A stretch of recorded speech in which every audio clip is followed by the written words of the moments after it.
to Goldstein, where the sun is rising on one of the fiercest battles this election. Morning. Hello. Morning. Morning.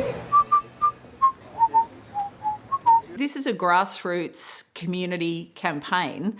People are so excited about it and more people are joining every day and the community wants something different. Yeah, nice to meet you. See ya.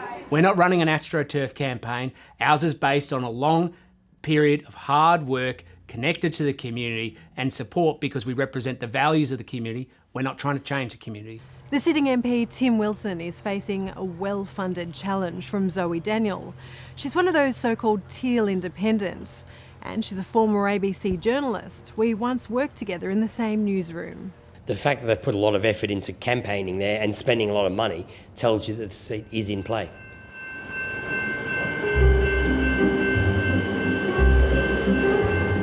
Tim Wilson is fighting for a third term as the member for Goldstein. Well, thanks everybody and good morning. Back, what are we, week 3? 4. It's the first time his seat is seriously under threat.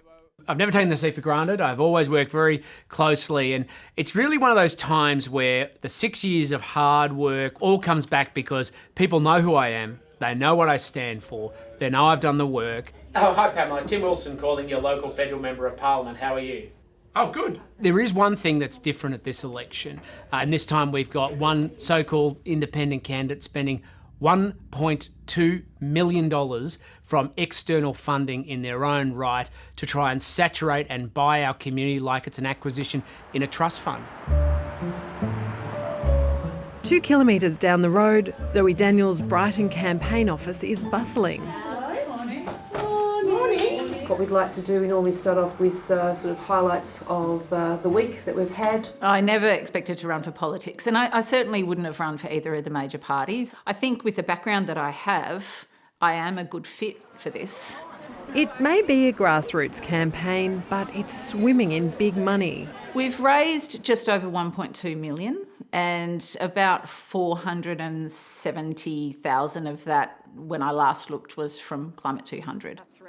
Climate 200 is the lobby group funding many of the independent candidates. It has no impact on my policy positions. But at Zoe Daniels' morning campaign meeting, there's a familiar face at the table. Climate 200's media advisor Jim Middleton was in your meeting this morning, so that's a very close relationship. Well, no, Jim Middleton works on my campaign. Jim Middleton is my political advisor. Who's paying him? Our campaign is paying Jim Middleton. But Jim Middleton also works for Climate 200. Well, it's a separate relationship, and this is on the public record. Jim Middleton is a person that I've known for 30 years. He's been a trusted mentor to me. So to an outsider, that looks like there's not much independence from Climate 200. I'm quite strong-willed, so I can stand up for myself, and I'm not feeling any pressure from Climate 200 via anyone to do what they want. Right. Okay, team. Zoe Daniels is publishing most donations on her website, but Tim Wilson won't reveal his until he's legally required to after the election. What's your campaign budget this time round? Well, we don't talk about dollars, but I can tell you that we're not far off where we normally are. Why don't you want to talk about money? Why? Well, because we don't normally reveal our campaign budget, but I can assure you... We're talking about your opponent and you're saying she's spending $1.2 million. Well... She's bragging about it. But how do we know you're not spending the same? Well, because you can see we're not buying, billboards all along the Nepean Highway.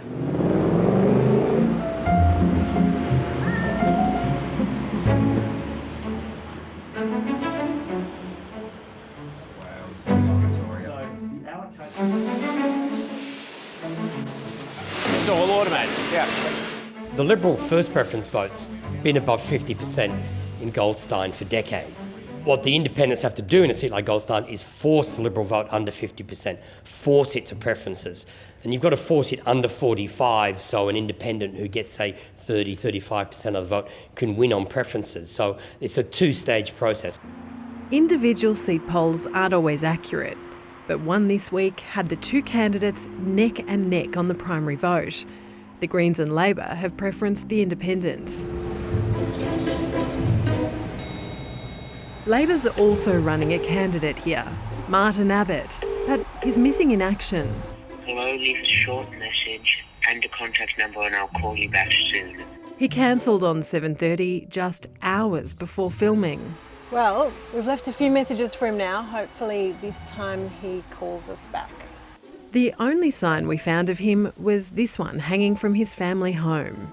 We'll kick things off with Martin Abbott from the Australian Labor Party. But he did attend a climate debate last week.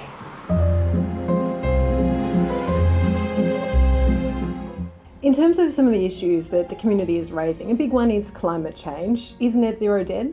That's absurd.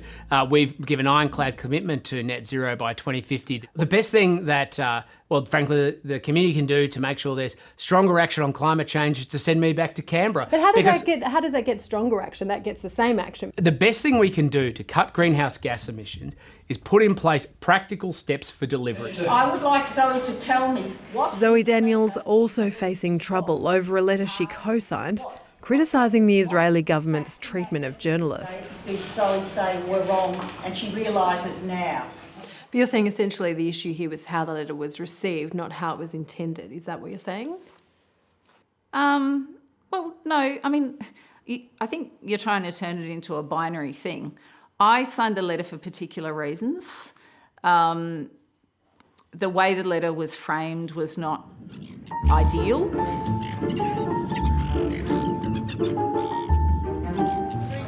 But this is a campaign in full flight. That's very mature of you. Dearie me. Both candidates say it's been a dirty campaign and their homes have been targeted.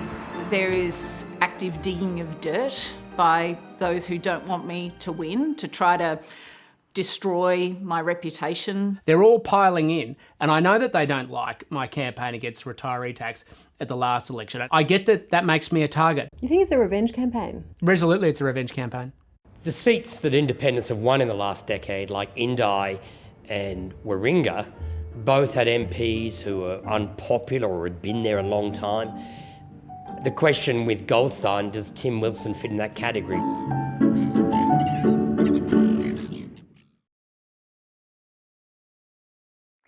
Hi, I'm Lee Sales. Thanks for watching this story. If you'd like to watch more of 7:30's stories, they are on the left of your screen. And tap on the button below to subscribe and get the latest from ABC News.